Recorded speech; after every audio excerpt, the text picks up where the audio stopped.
Namaste students, I am Ravinder Singh with the poem Childhood written by Marcus Nathan. I hope in this period of lockdown and quarantine all of you are safe and healthy at your home and contributing your best for the humanity. Actually, this is the time for introspection for all of us and to restart our life in a new and fresh manner. The poem Childhood is prescribed by NCERT for grade 11. Let's start today's topic. Childhood by Marcus Nathan. Let me share some information of the poet first. Marcus Nathan is a poet from Norway. Details of his life are very sketchy, so it is unclear when and where he was born. Before recitation of the poem, I would like to introduce the poem first. In introduction, in the poem Childhood, the poet ponders deeply over the question of his lost childhood. He recalls a number of stages when his thoughts and perceptions about the world and people changed. He tries to identify that one particular stage or time when he lost his childhood and stepped into adulthood. He feels a sense of nostalgia for the lost childhood and finally settles down with an idea that his childhood has gone to some forgotten place, and that place could only be found in an infant's innocent face. Now come to the recitation of the poem. Just focus on the first stanza. When did my childhood go? Was it the day I ceased to be 11? Was it the time I realized that hell and heaven could not be found in geography and therefore could not be? Was that the day? When did my childhood go? Was it the time I realized that adults were not all they seemed to be? They talked of love and preached of love but did not act so lovingly. Was that the day? When did my childhood go? Was it when I found my mind was really mine, to use whichever way I choose, producing thoughts that were not those of other people, but my own and mine alone? Was that the day? Where did my childhood go? It went to some forgotten place that is hidden in an infant's face. That's all I know. Now come to the explanation of the poem stanza by stanza. Let's see the first stanza. In the first stanza and in the very first line of this stanza, the poet raises a question to himself: when did my childhood go? This is an interrogative statement.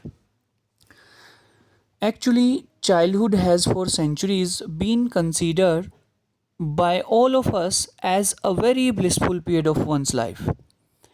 In this poem, the poet exhibits his curiosity to know when an individual ceases to be a child. The process of growing up from a child to an adolescent and an adult is an inevitable one. There is no line of demarcation between the various stages of life. The poet begins the poem by putting forth this question to himself. He wonders when did his childhood leave him and where could it be found now? He wonders if it was the day when he completes his 11 years of life, when he ceased to be 11, or was it the time he realized that heaven and hell could not be located on the maps he was familiar with? Actually, at every step of our life, our parents, our elders, our teachers, they teach us to do some noble deeds. If we did some noble things in our life, so definitely we will deserve for the heaven. But when he is growing up, he found that hell and heaven are not existed anywhere in the geography maps. As he matures, he realizes that they do not exist in the world. They are only imaginary places. So, in the very first stanza, he is asking the question, when did his childhood go? Now come to the second stanza. When did my childhood go? Was it the time I realized that adults were not all they seemed to be? In this second stanza, the poet again putting forth the same question and wonders if it is the day when a child develops a new perception with which he is able to see through the hypocrisy of the adults. They talk of love and preach of love, but in actually they are double faced in their dealings. Was that the day? So now the individual is growing up and he is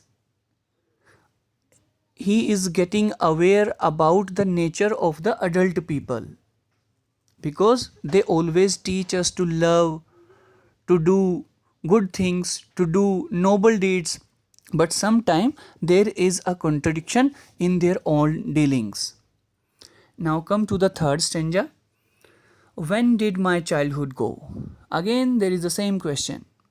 Was it when I found my mind was really mine? It means now the individual is growing up. So, in the third stanza, the poet pondering over the same question and wonders if it was the day when his personality acquired certain individuality, when he realized that his mind was his own and he is capable of producing thoughts, those are his own, devoid of any form of bias or influence. As the poet is saying that he can use whichever way he choose, means was it when I found my mind was really mine and I can use my mind in any way or for anything. Now he is conscious of his own separate identity and feels himself different from others. Now come to the fourth stanza. In the fourth stanza, the very first line, there is a question, but the question starts from the word where. Where did my childhood go? But in the last three stanzas, the question starts from when, because he wanted to ask when did his childhood go. But here he wants to ask where did his childhood go? It went to some forgotten place. He is answering himself. He is hypothesizing the answer. It went to some forgotten place that is hidden in an infant's face. That's all I know. The poet concludes the poem by expressing his regret at the loss of his childhood, which was a beautiful period of his life. He comes to the conclusion that he has or it has gone to some forgotten place. The recollection of it, means childhood, has faded away with the passage of time. Perhaps it has gone to the innocent face of a childhood. Here, the poet creates a lovely image of an infant's face. He conveys the idea that innocence of the childhood remains only as long as one is infant. There is a tinge of optimism in this thought. At, at least innocence and purity of mind prevails in some form or the other on this earth. So, in the fourth stanza, the poet asked where his childhood go. So, he is also answering his own question that it must be in the innocent face of an infant. So, students, this is all about the poem, and this is our first video, but in our next video we'll discuss all the literary devices used in this poem, and we'll also discuss the question answers, important question answers of the poem. So thank you very much. I hope all of you listened it very carefully and just try to summarize the poem in your own words. We will also discuss about the summary of the poem. Thank you very much. Goodbye.